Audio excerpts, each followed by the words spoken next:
Netcasts you love. From people you trust. This is Twit. Bandwidth for Triangulation is brought to you by CacheFly at CacheFly.com. This is Triangulation, episode 185, recorded January 19th, 2015. Ron Wayne.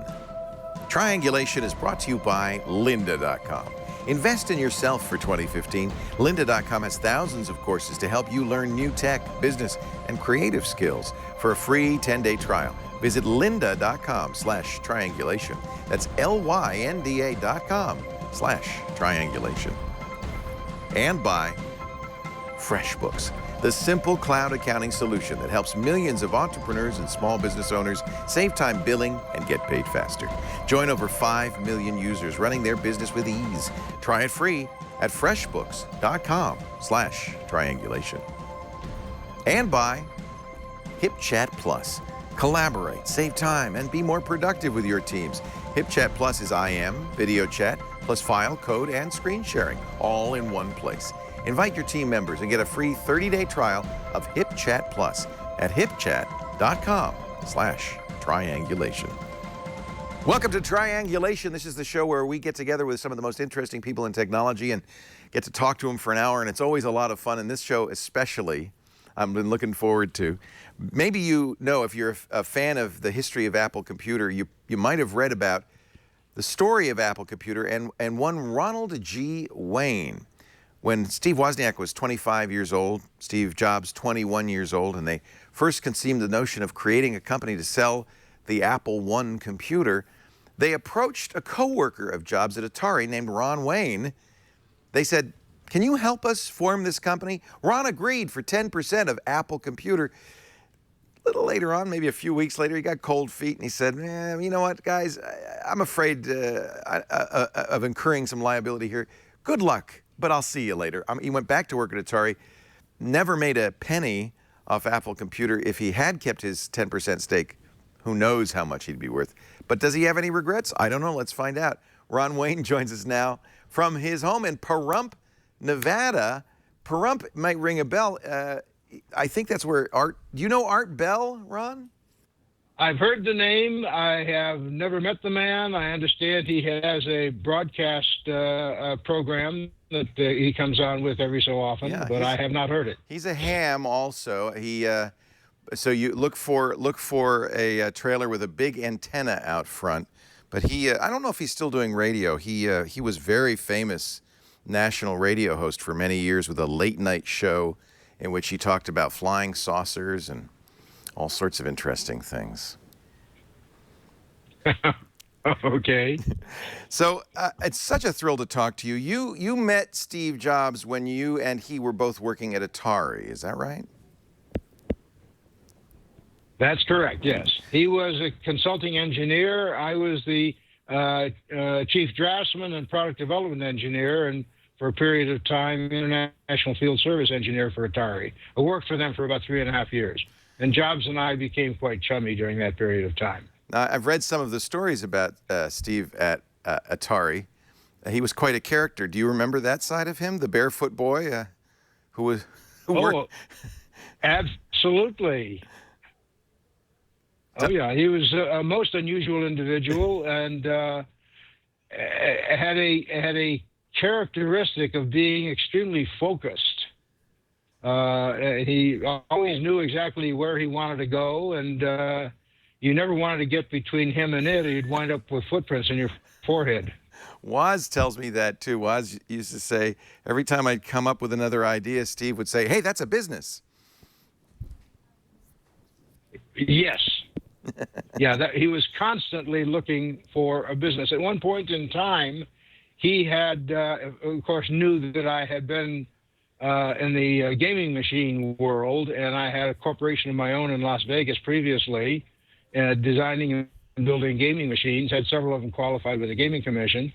And he walked into my office one day and said, "Hey, I can come up with $50,000. Suppose we go into the slot machine business." And I told him that would be the quickest way I could think of to lose $50,000. And that was the last we ever talked about it. I think you had lost money by then, or was that later? Oh, yes. No, it's the story of my life. Day late and a dollar short. No, Ron, you don't seem too unhappy. I've always followed the same philosophy. Whatever happens, you deal with it. That's all. Yeah. I was a holder of about a dozen patents, and I'm not talking about flashlight keychains. I'm talking about fundamental concepts. And that was from 1964 to 1972. I had acquired a good number of product development patents. And out of all of those patents, which included, among other things, the first significant advancement in analog electric meters since D'Arsonval 150 years ago. Wow. And out of all those patents, what I recovered in round numbers was about as round a number as you could get. Zero? It took me quite a while. Absolutely nothing. I never saw a dime out of any of them. And it had taken me all those years, because I tend to be a little thick on these things, to realize that the U.S. is the only industrialized country in the world where it is not a crime to infringe on a patent. Which means, of course, that an inventor has the right to defend himself for 17 years against GE, Borg Warner, Westinghouse, or whoever else wants to steal it from him in a civil court. And, of course, any civil attorney will tell you, whoever goes into court, like whoever goes into a poker game with the most money, is virtually guaranteed to win. Yeah. So the independent inventor is not appreciated in this country. We on this show had Nolan Bushnell on not so long ago talking about those early days at Atari. I don't know how much Nolan remembers of Steve. It seems like you perhaps had more direct contact with Jobs during those years. Oh, I'm sure that Nolan had extensive contact with Steve, and Steve was very productive and beneficial to Atari. I think the most significant situation was I was International Field Service Engineer at the time, and I used to get these communications from a company in Germany that had bought a huge, almost warehouse full of Pong circuit boards that a lot of them weren't working very well. They had sent out a tech to help this guy get these boards working again. The guy was an absolute twit. And I got these phone calls, very belligerent phone calls from Germany, screaming about who's going to fix these boards for us. And finally, Nolan sent Steve Jobs out. And Jobs went out there and just in a matter of days was just spitting these things out like popcorn. And the tone of the phone calls from Germany changed dramatically. He did a magnificent job, and of course, I'm sure that Nolan remembers that. Oh, yeah. What was it that Steve Jobs had? You obviously, and Nolan Bushnell obviously, noticed something unique in this young guy. I mean, he was in his very early 20s. And extremely aggressive and constantly searching for something, primarily some form of business. He was absolutely business motivated. And where Steve Wozniak built this personal computer as more or less a lark, everything that Wozniak did, he did for the fun of doing it. And Jobs saw it as a business venture and immediately focused himself on driving this into an enterprise. And that's when I came into the game, and we founded the Apple Computer Company, which, of course, had nothing to do with the corporate entity that followed. By the way, Woz is, still very much like that. He's really a jolly, fun-loving, but brilliant engineer. Did Steve have any engineering skills at all, or was it all business for him? I mean, no, he was quite skilled as a technician. He knew integrated circuit logic. And he wasn't so much a creator of circuitry as a promoter of and developer of and marketer of. but he understood the technology, certainly. It's a great combination, isn't it? Somebody with the drive and intelligence to recognize something technically good, to focus on the product. I mean, that's what Jobs did throughout his career at Apple Computer. They tell and as a matter of fact, I was just going to say that Apple, for all it was Steve Jobs. Yeah. He had this talent for moving ideas and people around like pieces on a chessboard. We're talking to Ronald G. Wayne. Our producer, Karsten, emailed me. He said, I have the Pete Best of Apple, the guy who was right there at the very beginning of Apple, but sold his interest in it, and for good reason. We're going to talk about that in just a little bit. You're watching Triangulation on Twitter. Our show today brought to you by lynda.com. Lynda.com is the place to go if you want to enhance your job skills, get better at your hobby. Are you into photography? No better place to go to learn more about photography, about Lightroom, about Photoshop. In fact, I'm watching Burt Monroy right now. He's done a great series on his latest painting in Photoshop, the Amsterdam Mist painting. In fact, we had Burt on the show, you may remember, and he has done a series. Look how nitty-gritty this gets. And this is one of the things that I particularly like about lynda.com. They do text transcription, so you can search for something. And then they take, these are long videos. They're an hour at a time. But what they do is they take it and divide it up into sections. So if you want to know about, creating a brick pattern, you could just jump right there and watch that and learn. This is the amazing thing about lynda.com. There are 4,500 courses on lynda.com, covering, of course, the obvious stuff like programming, web development, visual design, but there's also stuff on photography, on business skills like making a resume, organizing your time, software training like Excel, WordPress, and Photoshop. In fact, there's so much on lynda.com, so many good courses, all taught by experts who happen to be great teachers like Burt Monroy. You're gonna find something you're interested in. A great plan for 2015: improve your job skills, ask your boss for a raise, make yourself more marketable for a new job, maybe getting better at your hobby, setting new financial goals, finding a better work-life balance. Lynda.com can do it for everybody. Some of the courses I recommend: managing your time. That's a really useful course. The photography one-on-one series is a great way to get started in one of the best hobbies, my favorite hobby. And there's a weekly series called Small Business Secrets. That's Dave Crenshaw, who's a really good small business coach, talking about all the things you need to know: accounting, marketing, management. They have got great stuff. And I have arranged for you to try it free for 10 days. How about that? Lynda, lynda.com/triangulation. With your membership, you get unlimited access to every course on lynda.com, including access on iOS, Android. New courses they've added each week. If you want to keep your mind as sharp as Ron Wayne has kept his, keep learning and do it at lynda.com. lynda.com/triangulation for your free 10-day trial. Lynda.com. Ron Wayne is our guest.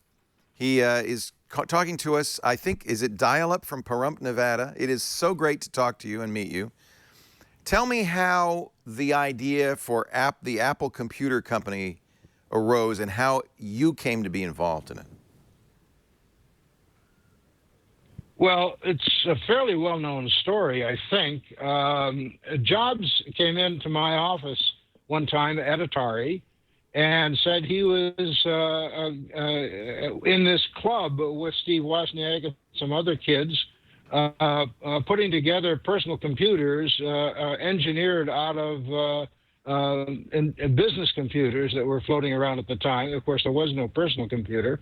And Wozniak had come up with this dedicated circuit, a very efficient circuit, for a personal computer.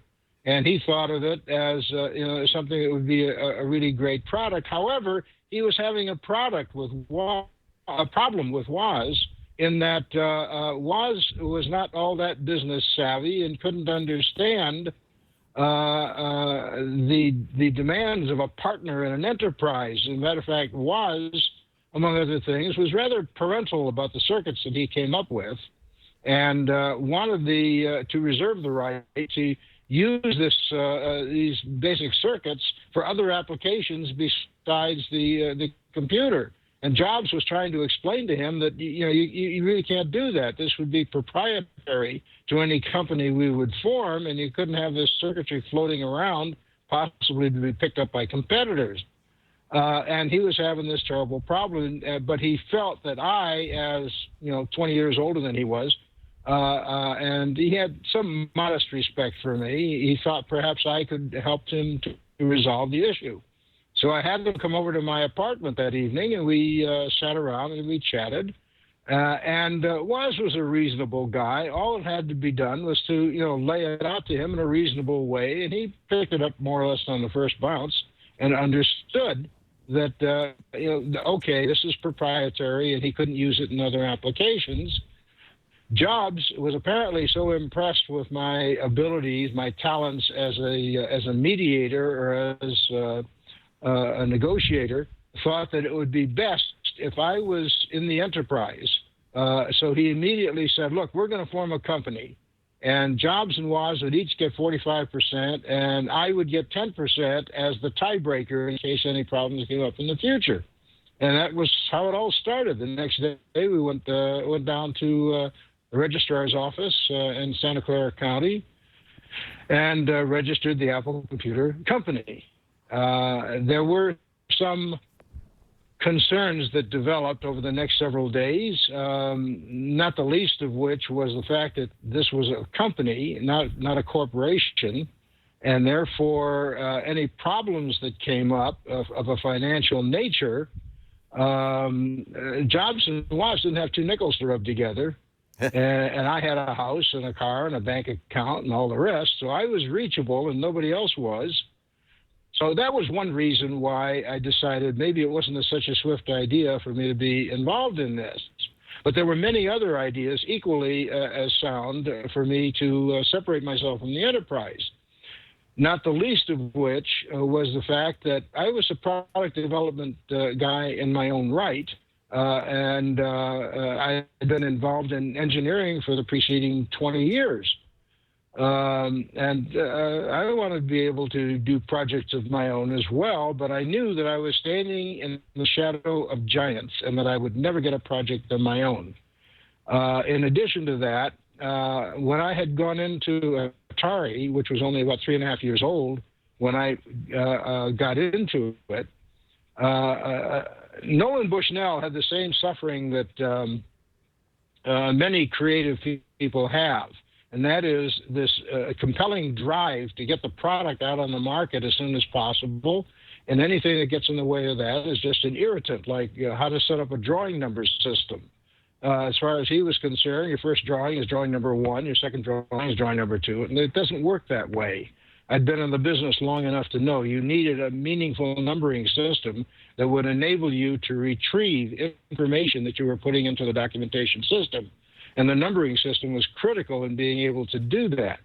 In addition to that, they had this huge inventory of components and materials and no documentation system that controlled their purchased parts. I eventually had to go in and tell Mr. Al Alcorn, who was the chief engineer at that time, that I'd been in their stockroom and I'd seen all this stuff, and I said, you got $500,000 in inventory, it might just as well be in concrete. You're never going to get any of it out of there. I said, we've got to do something about this. And Al Alcorn says, no, we don't. You're the chief draftsman. You do something about it. So I spent the next 6 months building a purchase parts numbering system and documentation system that finished with a manual of about 300 pages that included all of the documentation for any purchase parts they could possibly ever want, with a guarantee that you could never have more than one number for one part or one part for one number. Anyway, Jobs was very impressed with that system that I had set up for them. In fact, I'm sure that he took a copy of that manual with him when he founded the corporation. Anyway, I could see that Jobs really wanted me to run the documentation system at Apple. And being a product development guy, I didn't see myself sitting in a back room shuffling papers for the next 20 years. So that was another reason why I pulled out. There were other reasons as well, but those were basically the reasons why I separated myself from the company. And as you've to said, clarify this, and it needs clarification. go ahead. I was just going to say that there are people floating around with the idea that somehow or other I got diddled out of something. Right. I never got diddled out of anything. I did exactly what I wanted to do, and nobody, we parted absolutely friends, and we're friends for the next 10 years, no problems. You were also a pretty fair artist. I'm looking at the very first Apple Computer Company logo, and it is said you drew this? Oh, yes, I drew that with pen and ink. I was very fond of pen and ink at that time. It's beautiful. And the logo, of course, I had caught some of Steve Wozniak's whimsy, and I decided on this very whimsical approach to this so-called logo. I knew it wasn't a modern 20th century logo, that it really wouldn't work in today's world, but it was fun doing. And it seemed to fit all of the characteristics of the people who are involved in this. For those who are listening, it says in a beautiful banner flowing in the wind, Apple Computer Company, and it's wrapped around what looks like almost like a book plate of Sir Isaac Newton sitting under a tree with a glowing apple about to fall in his head. And, of course, apocryphally give him the idea for gravity. And it has the inscription, Newton, a mind forever voyaging through strange seas of thought alone. Were you a fan of Isaac Newton? The last line of Well, that's a very famous last line of a very famous Wordsworth poem. Mm-hmm. I love it. It's very literary. You know what's interesting is... And I thought it fit perfectly. It did. And I think what this... You're right. This is, of course, the modern Apple logo is streamlined, and in fact, it doesn't even have color in it. But this really kind of reflects the whimsy that surrounded the earliest days of personal computing. I mean, this is the very earliest days. Software came in baggies, not boxes, and there was a certain hobbyist whimsy to the whole thing. And this was it. I mean, you're selling a wooden computer. So it couldn't have been. It was a wonderful thing to be at a turning point in history, and it was a turning point in history. Although, of course, we didn't know it at the time. Right. You needed the perspective of time to see that, but right. But it was nice to have been there. Oh, no kidding. So you said you stayed in touch for a decade or so with the Apple folks. Do you talk to Steve Wozniak at all anymore? Oh, yes. I've had several conversations with him. It had been a number of years. It was interesting. About 3 years ago, I was at a Macworld convention for another purpose, and across this crowded room, here comes Steve Wozniak, this teddy bear of a guy, comes charging across the room and greets me like a long-lost brother. Oh. We had a wonderful 2-hour conversation. That's Woz in a nutshell. Wozniak is the most gracious man I've ever met in my life. Absolutely lovable, and teddy bear is the right word. And he never lost any sense of joy and fun at this whole thing. And it sounds like, in the Walter Isaacson biography of Steve Jobs, I think you're quoted as saying that Jobs was fairly cold even then. Yes, but then he was a very focused person. I think the expression at the time was, if you had your choice between Steve Jobs and an ice cube, you'd nuzzle up to the ice cube for warmth. But this is the sort of personality that it took for someone to do what he did with Apple. If you recall the history of Apple, as long as he was there, first of all, there's an unsung hero in the Apple story, and that is a guy named Art Rock. Somehow or other, they got together with Art Rock, and Rock was a finder. He was a finder's finder. He came up with $25 million to start up the Apple Corporation.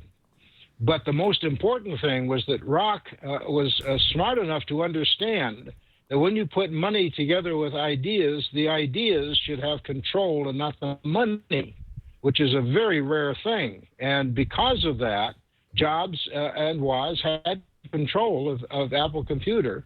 until finally the enterprise had to sell off stock in order to develop the things they wanted to develop and so on. And they developed a board of directors. And finally, at some point in time, Jobs got into an altercation with the board of directors, and effectively he lost. So he left. Yep. And once he left, the whole corporate entity went right down the toilet. It withered. Until Jobs came back, and then it started all up again. Yep. That's one of the great stories in American business, is this notion of this guy who was single person, so important to a company, now the most valuable company in the world, that without him, they almost went bankrupt. They came within 100 days of going bankrupt. It is a remarkable story. Mm-hmm. Did you stay in touch with Jobs at all? He doesn't seem like the warm and fuzzy type, sending Christmas cards and stuff. No, I had a couple of conversations with him over the next several years. The actual whole story of my relationship is in my book, Adventures of an Apple Founder, that can be gotten at Amazon. And the story of my relationship with him during the enterprise at the beginning and in the years that followed is in there in detail. Yeah, everybody should read that, because that's, I think, kind of sometimes an overlooked part of Apple history.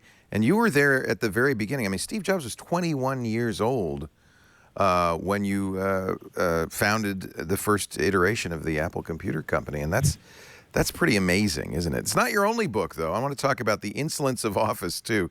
We're talking with Ronald G. Wayne. Oh, really? Oh, yeah, why not? Ron, you wrote it. Let's talk about it. I bet you don't get, a lot of people writing school papers on that. I am delighted. Right. He is Apple co-founder Ron Wayne. I mean, I like that. Although his investment, he was bought out of his. You didn't make a financial investment in any way. Did you put up capital of any kind? No. No. I had nothing invested in it. No. Yeah. So except my time and effort, and of course I went on working with them after I separated myself from the company. Well, we'll talk about that too. Lots more to talk about. Ron Wayne, our guest on Triangulation. FreshBooks is really a great, simple, they call it a cloud accounting solution. It does the things you most need to do if you're a freelancer, a small business, the things you least want to do. Things like sending invoices, pain in the butt. When I had to send invoices, I never did it. I never got paid. I was very fortunate back when I was working in Canada that Amber told me about FreshBooks, and it changed my life. You set up your invoices. They look beautiful, professional. They're easy to fill. In fact, they're even easier because if you use the FreshBooks apps on your iPhone or your Android device, it'll keep track of time and hours and just goes right into the invoice. Same thing with expenses. You take pictures of the receipt, goes right into the invoice. You can bill in any currency. I used Canadian dollars all the time to bill Rogers. That was awesome. FreshBooks has discovered that on average, FreshBooks customers get paid 5 days faster. That's because they invoice on time, and it makes it easy for your client to pay. There's a big Pay Me button, and they accept all kinds of payment systems online and off, credit cards, etc. Turns out clients do want to pay you. They're just as lazy as you are. They get around to it when they get around to it. Make it easy for them. And by the way, if you've got a slow pay, FreshBooks will automatically send out little reminders that they're getting a little behind. You don't have to have that embarrassing phone call. FreshBooks customers on average, double their revenue in the first 24 months. Isn't that awesome? And they spend less time on paperwork, freeing up on average 2 days a month. Focus on the work you love, not the paperwork. FreshBooks.com. I want you to try it today. We've set up a 30-day free trial with no obligation at FreshBooks.com/triangulation.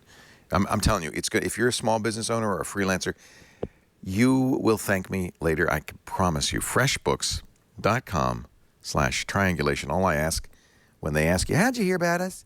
You just write triangulation in that little field there, okay? Just give us some credit. FreshBooks.com/triangulation.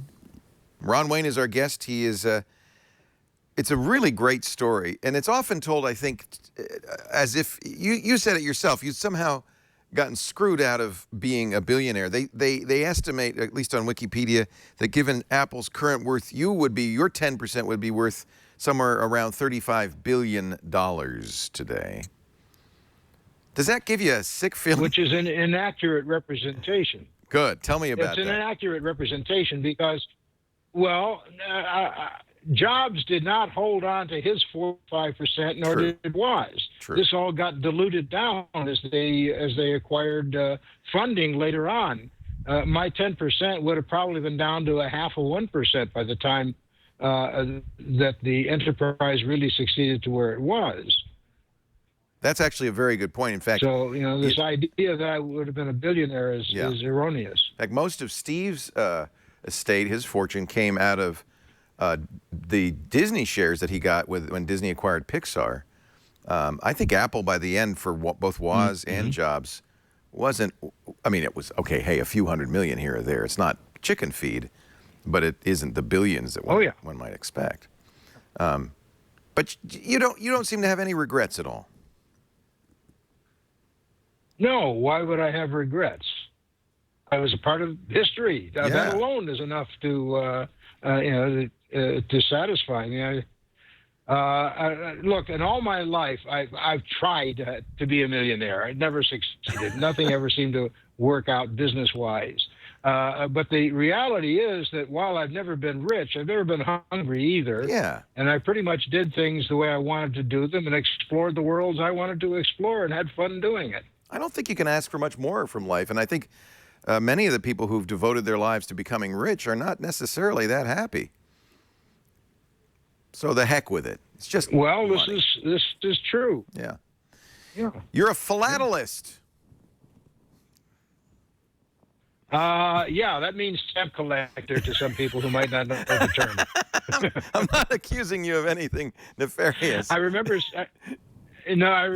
seeing a news broadcast one day of this man on the street with a microphone talking to people walking up and down the street.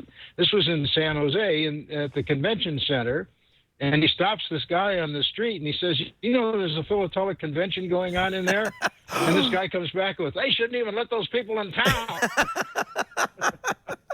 You stamp collectors. The reason I know that is because the Apple logo you drew for Apple resurfaced as for what was it, Wayne's Stamp Company. Yes. Yeah, I did that once. Yes. I think that's great. I had a stamp store. Yeah, it was fun. Why waste a beautiful I also logo? deal in coins. Mm-hmm. Yeah. Oh, yeah. Absolutely. I mean, I have no idea where the original of that is, and I imagine it's probably in the Apple archives. I would hope that it gets into a museum or something somewhere, because it's a work of art. I mean, it's really beautiful. And as I said, it does encapsulate in some interesting way the spirit, the style of the early days of personal computing. I think it's wonderful, and it's you're a great artist. I mean, now you did say you were a draftsman, so obviously you have some talent with the pen. Oh yes. Yeah, I just love it. 50 years of draftsman. I didn't even do AutoCAD until 2002. Wow. Did you ever do you own any Apple products? No, I was given one once. I gave it to my adopted son to learn how to use it and then show me. Of course, my chances of ever getting it back are somewhere between slim and none, and Slim's out of town. It never returned, huh? That was an iPad. That was an iPad that you got. Yes. Yeah. Mm-hmm. I think that's so. You had no desire when this thing starts taking off a few years later, and they're making the Apple II, and then 10 years later they're making the Macintosh. You had no desire at any time to say, "Gee, I wonder what the boys came up with." I never even owned a computer until 95. Okay. And people would ask me what sort of computer I've got, and I said, well, what do I need a computer for? And if you tell me anything you want, I'm going to come across the table at you. I had to have a reason for having it. Oh, you're nuts. That's crazy. It was 95, I think, when that reason finally came up. Right. Somebody asked me to write a short story for him, which I did. And turned it out in a typewritten manuscript, and I sent it off to him and waited for a couple of weeks and never got an answer. And finally, I got in touch with him. I said, what do you think of the story? He said he couldn't see it through the tears. Could I send it to him in a form he could use, like WordPerfect? Okay, so fine. I went out and I had somebody build me a computer Oh, how funny. that had just the things on it I wanted, internet and a word processor and so Oh, on. what a hoot. And that was my first computer in '95. If you had just saved one of those But I had to have a reason. Otherwise, If you just saved one of those Apple Ones, you know, in October, an Apple One was sold at auction for $905,000. That's a record amount for the Apple right? One. And I was just involved in the selling of a second Apple. It went out of Christie's about a month ago. Oh, really? How so? Yes. Okay. A gentleman, Mr. Luther, had bought an Apple One out of a garage sale Yeah. for $7,600 many years ago, and had then gone about very meticulously arranging with Christie's to sell it at auction. The auction was held on December the 11th, I think. At any rate, he got in touch with me to help him provide some advertising support for his marketing of this. He knew that I had some documentation that I was trying to find a home for from the early days of Apple, a manual and some other, and the original drawings that I had done for the Apple II enclosure. And I was trying to find a home for that documentation package. So he said, all right, we'll do it together. And he then proceeded to work with me to get those things put together, and he arranged with Christie's to market it. And they both sold at auction on the same day. It was an interesting thing because we expected, with all the advanced news releases that went out on that auction, that we were both going to do very well on it, especially since only a month before an Apple had sold for $900,000, Right. which meant that there had to have been a number of bidders in there who lost out. So we figured that was going to happen. Well, unfortunately, for whatever reason, it didn't happen that way. He sold his Apple for $300,000, and my archive of documents, there were 35 pieces of documentation there, which we figured would go for 30 to 50, actually went for 20. But it all went at auction, and I'll pick up a little money to help me in my retirement. Nice. You did. I seem to remember you were a technical writer, so you wrote that first manual, didn't you? I wrote a good part of it, although the technical aspects came from Wozniak. Right. But I did do the warranty and a few other things. That's neat. And, of course, I organized the first manual. I took the text and put it together for the first manual. Yeah, look at this. Apple Computer Company. I also did the schematics. 770 Welsh Road, Yep. Palo Alto, 94304. And there's your beautiful... I would get this just for the book plate, the Isaac Newton book plate. That is gorgeous. You can't see it, I know, but we're looking at an image of the manual. It's just really pretty. And I thought that this Christie's lot was really great because not only did it have one of the first 25 Apple Ones, but it had that manual and a schematic, both signed by Woz. You would think that would go for a pretty. I guess $300,000 is a pretty penny. That's not bad. Pretty cool stuff. It is, but it was sort of disappointing after the first one had gone for $900. Yeah. No, I understand. It is amazing to see how far we've come in little less than 40. Is that right? 40 years since then. It's It's been a remarkable journey. You have, as I mentioned, had a number of other careers, including Stamps and Coins. But also author, I want to talk about, I'm very curious about Insolence of Office, which is a book you published right about the same time that you published the memoirs as an Apple founder. We're talking about Apple's first parental supervision, Ron G. Wayne, and we'll have more in just a bit after this word from HipChat. Our show today brought to you by HipChat. HipChat is something we, I think, let's see, I can't remember when I first used HipChat, but we really started using it seriously during our web design process. We're working with a company in Austin, 4 Kitchens, to do a new website. And, okay, so the company's in Austin. We're here in Northern California. Their team is distributed. Our team is distributed. HipChat allows us to get together, to collaborate, to work together, not just chat. Although I have to say, even the chat is very, very valuable. And by the way, it keeps the chat forever, basically. So you can, just like email, go back in time. Easy and more immediate than email. I think a lot of teams are discovering the HipChat Plus especially is a great way to communicate as a team. We liked it so much with the web team that we're using it in engineering now. We're going to use it in sales. It brings together all of the kind of tools you need. Instant messenger, but also video chat, document sharing, screen sharing, system updates, code sharing, all integrated into a simple platform. HipChat Plus. Email, too slow. Meetings, get sidetracked.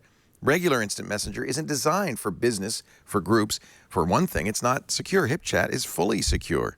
I love it. It keeps your team in sync and it works from any device. There's a web interface that you can use literally anywhere, including a Chromebook. But there are also HipChat apps for iOS and Android, for iPad. I keep HipChat running everywhere so that I'm always in touch with my team. I always know what's going on. There's even secure guest access. So you can bring in a third-party client or a vendor into a HipChat room. You control what they see. I just love it. It integrates with all the top developer tools, too. That's one of the reasons we use it. GitHub, Jira, Zendesk, HipChat. Actually, 57 different services. You'll see them all there. HipChat.com/triangulation. I want you to try it free for 30 days. Now, this is HipChat Plus. This is the premium version. After 30 days, you can continue using it. There's a free version. We use that for a long time. Now we pay for it because it really is worth it. HipChat Plus. HipChat.com/triangulation. And for the first 100 of you that sign up, we're going to make it a 90-day trial. That's just to encourage you not to waste time. Go to HipChat.com right now and get on that 90-day trial. HipChat.com/triangulation. HipChat, your team, your project in sync instantly. So this looks like a book about politics. A hobby of yours? Not exactly. Okay. More than that, a major interest of mine. The first 2/3 of the book deals with the history of governance, starting with the origin of kingdoms and how kingdoms evolved eventually into our modern constitutional republic. And it discusses our Constitution, the forces that shaped it, and what has happened to that Constitution from then to now. But more important, I think, than that is the last third of the book, chapter 5, which is called The Nature of Money. And this is a vital piece of information for people who are not familiar with this. And the vast majority of people haven't got a clue as to what money really is and what isn't money. And what that story does on chapter 5 is it goes back to the beginnings, way back to the time of barter, and how money came into existence, and how without the advent of money, the modern world would not have been possible. For no other reason, the simplest explanation is you couldn't barter together an automobile. Right. You needed a currency system that would enable people to become specialists, right, to do one kind of work and be paid in a form that would be universally accepted by other technicians who worked in specific disciplines. And that made the modern world possible. But where this all began, I was, of course, born in 1934, the tail end of the Great Depression and World War II. There was a particular event in my life that I would regard as a turning point. I had heard a conversation between relatives talking about either a family friend or a distant relative, I didn't know exactly who, describing this gentleman who at the time was really quite successful. He had a house, more unusual, he had a car. He was not only building a business, but buying the building the business was in. He was extremely conservative and would never gamble on anything. He wouldn't play cards. He wouldn't go to the races. He certainly wouldn't bet on stocks and bonds. And all of a sudden, he goes to the bank one day And for all practical purposes, it's a hole in the ground. The bank had failed. And when that bank had failed at that time, there was no Federal Deposit Insurance Corporation. When that bank failed, it took everything he owned with him. And it bothered me, even as a kid, that somebody could play the game by the rules and still get steamrolled. And I thought I ought to know something about this, or I myself could be vulnerable. And I started asking a lot of questions. But the answers I got were, one, all different, and two, really didn't make a whole bunch of sense. Like, the price of gold. Somebody sits in an office someplace and makes an arbitrary decision, and everybody goes along with it. It didn't make any sense to me. So I spent the next 10 years, I would guess, asking questions and trying to understand. And I think I was probably around 20 when suddenly one afternoon, the whole thing came together. It was like an epiphany. And all of a sudden, I suddenly realized how this whole system worked. And two questions immediately popped into my head. The first was, this is so simple, why had it taken me all this time to understand it? And the second question was, why doesn't everybody understand this? And then I spent the next 50 years of my life trying to get people to understand. And the problems that result when a country goes to fiat money, to money by decree. Before World War II, there was only one currency in the world. It was gold. And everybody's currency was backed by gold. And gold had been currency for 3,000 years. It worked very successfully. But not to get too elaborate on it, the World War II turned out to be the most expensive war in human history. And the net result was all the major countries in the world went bankrupt and decided to solve their problem by going to what's called fiat money. Money by decree, money because they say it's money, money that has absolutely no backing behind it. Well, the one problem with fiat money is that it always inflates itself out of existence, and for a very specific reason. And that is that if you were on a gold-backed currency, for example, the administrators of any government, it could be a dictatorship, a kingdom, a republic, it didn't matter. Whoever's administering that government, whatever it is that they want to do or have to do, they got to pay for it. And they've got to pay for it in gold and silver, and the only place to get that gold and silver is from the public. They got to tax it out of people's pockets. And you can't do that in secret. And that's when the public really gets their vote, asking the politicians, you want this money for what? And the politicians better come up with a good answer, or they're going to be out of office, especially in a republic. But when the world went to fiat money, the temptation on the part of the political leadership of all the countries in the world to turn the little handle and run off with a few more is politically irresistible. The net result is these currencies always inflate themselves out of existence. Well, that was all established at the Bretton Woods Conference in Bretton Woods, New Hampshire in 1944. The countries decided they were going to go to fiat money. And from then until now, the whole world, including the United States, has experienced a 2,500 to 4,000% inflation, and that inflation is geometric.